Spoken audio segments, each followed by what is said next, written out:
आरक्षणाबाबत उपमुख्यमंत्री अजित पवारांनी मोठं वक्तव्य केलंय। जातीपातीचा नात्यागोत्याचा विचार करू नका असं अजित पवारांनी म्हटलेलं आहे। तसंच ज्याच्या त्याच्या मागणीनुसार किंवा आर्थिक परिस्थितीनुसार आरक्षण मिळावं यात दुमत नाही असं अजित पवारांनी स्पष्ट केलंय।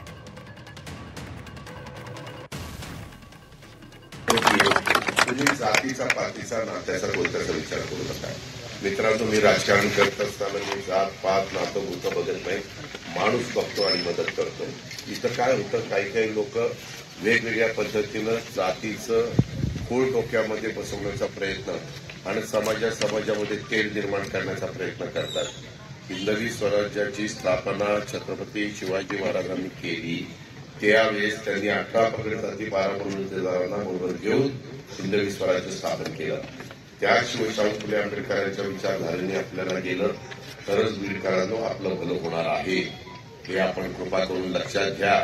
कोणी चुकीचं डोक्यामध्ये काहीतरी खूण घालण्याचा प्रयत्न करत असेल तर त्याला सांगा की बाबा आपण हडमासाची माणसं आहे, सगळ्याचं रक्त लालच आहे, कशाला तू जातीचा आम्हाला सांगतोय।